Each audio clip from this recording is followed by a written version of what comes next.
Hello hello बच्चों, welcome back to your channel जहाँ पे हम कंटिन्यू करेंगे chapter natural resources and will going to wrap up this chapter.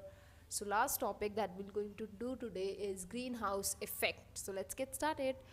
C, greenhouse effect क्या है?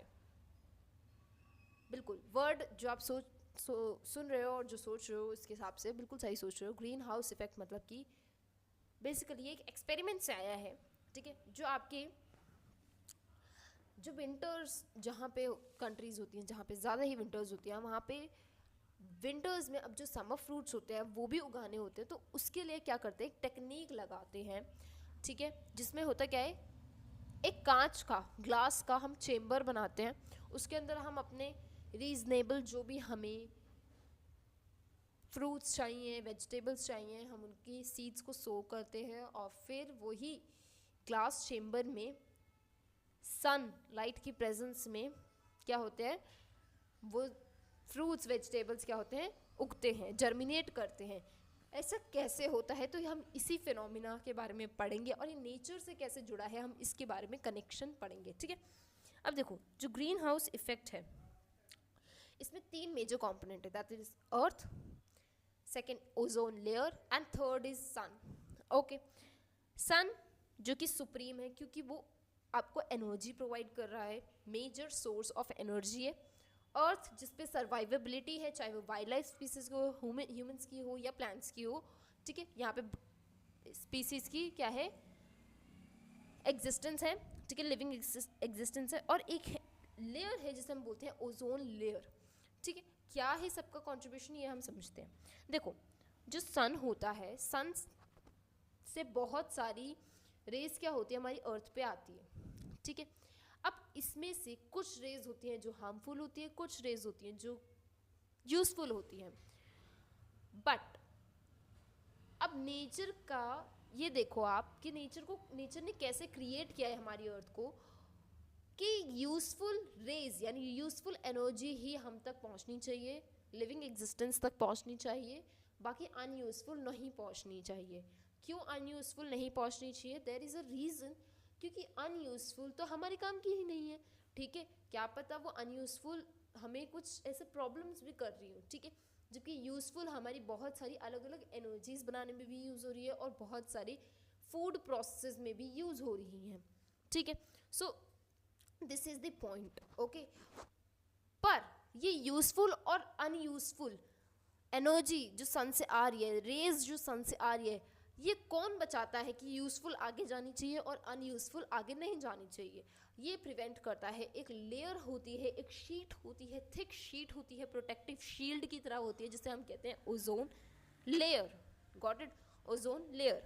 अब ये ओजोन लेयर जो होती है ये एक कंपाउंड यानी एक कंपोनेंट से मिलकर ही बना होता है, दैट इज ओजोन. ओजोन से मिलकर बना होता है.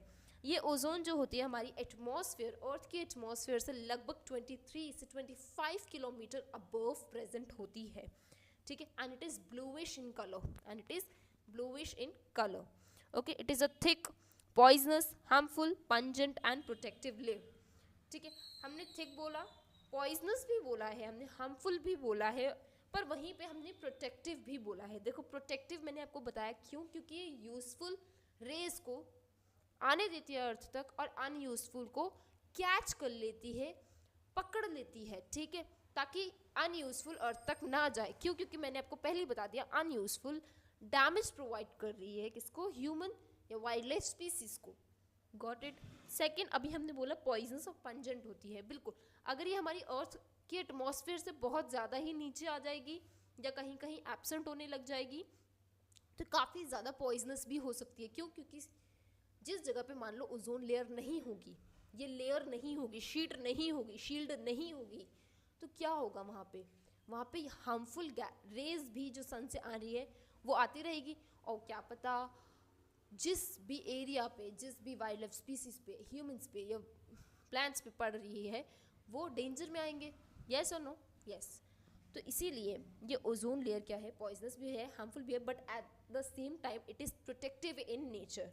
Okay, it catches the ultraviolet radiation that is coming from the sun, and it is the most harmful rays that are present in the sun. Okay, it filters out the sun's energy, बिल्कुल sun की energy को भी filter करना होता है, क्योंकि सन में जो पावर है वो पावर हम डायरेक्टली एब्जॉर्ब नहीं कर सकते हैं, इसलिए they first need to overcome from this ozone layer barrier, फिर उसके बाद ही वो अर्थ के एटमॉस्फेयर पे फॉल करती है। ओके, वर्क्स एज शील्ड, जिसे हम ओजोन शील्ड भी कहते हैं, ओजोन लेयर भी कहते हैं। जैसे कि मैंने अर्थ के ऐसे बाहर बना रखा है, ये ओजोन की एक लेयर है जो देखो बहुत सारी रेज को तो आने दे रही है सन की, लेकिन बहुत सारी रेज जो हमारे काम की नहीं है वो बाहर जा रही हैं। ठीक है, देख सकते हो ये आउट गोइंग रेज है, ये इनकमिंग रेज है। Got it? Now what is this source? Sources जिससे हमारी ओजोन लेयर या ग्रीन हाउस इफेक्ट बढ़ता जा रहा है। ठीक है, सोर्सेज हैं जैसे कार्बन डाइऑक्साइड, अगर हमारी अर्थ पे कार्बन डाइऑक्साइड की मात्रा बढ़ जाएगी, ऑब्वियसली बात है ग्रीन हाउस इफेक्ट बहुत ज़्यादा प्रोमिनेंट हो जाएगा।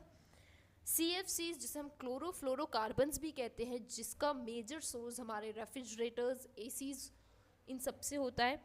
Methane gas and nitrogen oxides जो ज़्यादातर आपके फ्यूल्स में प्रेजेंट होता है। तो ये समझ आया, ये है नेचुरल प्रोसेस जो नेचर में होता है। अब इसी को ही रिलेट करते हुए हमने क्या बताया, जितने हमारी विंटर्ड कंट्री होती है जहाँ विंटर्स बहुत ज़्यादा ही होती है, वहाँ पे क्या होता है, अगर समर सीजन के आपको वेजिटेशंस उगानी है तो आप क्या करते हो, एक ग्लास चेम्बर लेते हो। Got it? सन की जो एनर्जी है, हीट है, उसको उस पर फॉल करती है, ग्लास चेम्बर पे फॉल करती है। ओके, ग्लास चेम्बर में क्या होता है, बहुत सारे हमारे सीड्स सोन होते हैं, सीड्स प्रेजेंट होते हैं, जिस भी सीड या जिस भी प्लांट को हमें उगाना है। ओके, अब ग्लास की खासियत क्या होती है, जब हीट आती है सन से, उस हीट को वो कैच तो कर लेता है, लेकिन वो उस हीट को ग्लास चेम्बर से बाहर नहीं जाने देता। ओके, हीट को कैच तो कर लिया, लेकिन अब उस हीट को एलिमिनेट नहीं करता, तो इससे क्या होता है, ग्लास चेम्बर ओवरऑल गर्म रहता है।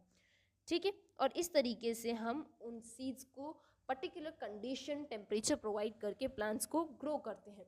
तो सेम ऐसे ही होता है, आप इस ग्लास चेम्बर की जगह ऐसे मानो ये ओजोन की एक लेयर है। ओजोन लेयर क्या करती है, जितनी हीट आ रही है उनको कैच कर लेती है। अब जितनी यूजफुल होगी वो अर्थ पर चली जाएगी, और जितनी अनयूजफुल होगी वो उसी के पास कैच हो जाएगी। Got it? सिंपल। ये मैं आपको जो मैंने आपको बताई वही मैंने डायग्रामेटिकली आपको समझाया है। ठीक है, देखो ये इनकमिंग रेज है। ठीक है, ये ओजोन लेयर है आपकी। ठीक है, अब हमारी अर्थ में क्या होता है, हमारी अर्थ में एटमॉस्फेयर प्रेजेंट है, जैसे कि आपको पता है। अब इस एटमॉस्फेयर में बहुत सारे क्या होते हैं, atmospheric particles, water molecules, moisture present होता है। ठीक है, गैशियस पार्टिकल प्रेजेंट होते हैं। तो जो हीट आई, यूजफुल हीट आई, वो यूजफुल हीट कभी कभी वो यूजफुल हीट हमारी अर्थ के गैशियस पार्टिकल, वाटर मॉलिक्यूल्स में कैप्चर हो जाती हैं। क्या हो जाती हैं, ट्रैप हो जाती हैं, कैप्चर हो जाती हैं।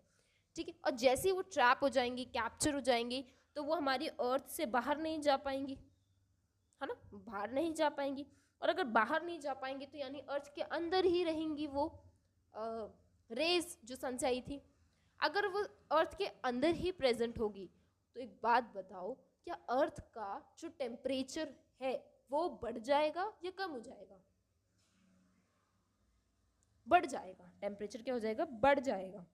ठीक है, अगर टेम्परेचर बढ़ जाएगा, अगर टेम्परेचर बढ़ जाएगा, इसी के इफेक्ट को हम क्या बोलते हैं, ग्लोबल वार्मिंग हो गया है। ठीक है, ग्लोबल वार्मिंग बढ़ने का क्या मतलब है, ग्लोबल वार्मिंग बढ़ने का मतलब है टेम्परेचर, अर्थ के टेम्परेचर का बहुत ज़्यादा बढ़ जाना। इसलिए आप देखते हो गर्मी में अब ज़्यादा ही गर्मी लगती है, और सर्दी में अब सर्दियों के सीजन्स भी कम होने लग गए हैं अब। ठीक है, रीज़न इसीलिए है क्योंकि इकोलॉजी डिस्टर्ब हो गई है और ओवरऑल टेम्परेचर हमारी अर्थ का बढ़ चुका है। ठीक है, क्योंकि अर्थ के एटमॉस्फेयर में जो मॉइस्चर, जो गैसेस प्रेजेंट थी, उन्होंने बहुत ज़्यादा हीट कैप्चर कर ली है, ट्रैप कर ली है, जो एस्केप नहीं हो पा रही है। Got it? Now what are the consequences of this global warming? Consequences क्या होंगे? फर्स्ट इज, इससे क्या इफेक्ट दिखेगा, हमारी अर्थ पे क्या इफेक्ट होगा? एक बात बताओ, जब टेम्परेचर ज़्यादा हो जाएगा तो जो बर्फ़ आप फ्रिज में, पानी जो आप फ्रिज में रख के जमाते हो, ठीक है, और उसी बर्फ़ को जब आप रूम में लेकर आओगे तो वो जल्दी जल्दी मेल्ट होने लग जाएगा, यानी कि मेल्टिंग का प्रोसेस जो होगा बहुत ज़्यादा होने लग जाएगा। ठीक है, इसीलिए आप देख रहे हो पिछले पास्ट डेकेड्स में बहुत ज़्यादा ही सी लेवल बढ़ गया है, वाटर लेवल इतना ज़्यादा राइज कर गया है कि कुछ ऐसी जो आइलैंड हैं वो भी क्या हो चुके हैं, सबमर्ज्ड होते जा रहे हैं। रीज़न यही है कि ग्लेशियर्स हमारी क्या होती जा रही है, जल्दी जल्दी मेल्ट होती जा रही हैं। और रीज़न क्या है उसका, अर्थ का टेम्परेचर बढ़ गया है। Got it, rise in global temperature, overall temperature आपका बढ़ चुका है। ओके, क्लाइमेटिक चेंज बहुत ज़्यादा हो चुका है। मैंने अभी आपको बताया गर्मी में बहुत ज़्यादा ही गर्मी हो चुकी है, गर्मी का स्पैन बढ़ चुका है, सर्दियों का स्पैन छोटा हो गया है। ठीक है, तो ये बहुत ज़्यादा डिस्टर्बेंस है। कॉज क्या है उसका, वही ग्लोबल वार्मिंग। ठीक है, फूड प्रोडक्शन में बहुत ज़्यादा दिक्कत आ रही है। अब एक बात बताओ, जहाँ पे बहुत ज़्यादा ही गर्मी होगी वहाँ पे सर्दी की वेजिटेशन तो जल्दी से उग नहीं पाएगी ना, और जहाँ बहुत ज़्यादा ही सर्दी होगी वहाँ पे गर्मी की वेजिटेशन नहीं उग पाएगी। तो इस चीज़ को डिस्टर्बेंस, ये जो पूरा साइकिल है ये डिस्टर्ब हो चुका है। ठीक है, डिजीजेस, अनयूजुअल डिजीजेस आ रही हैं। Reason same, overall rise in the temperature of on earth. ठीक है, got it? So I hope that you have understood what I have taught you, and if you have any doubt you can ask me in the comment section. Bachcho, thank you so much.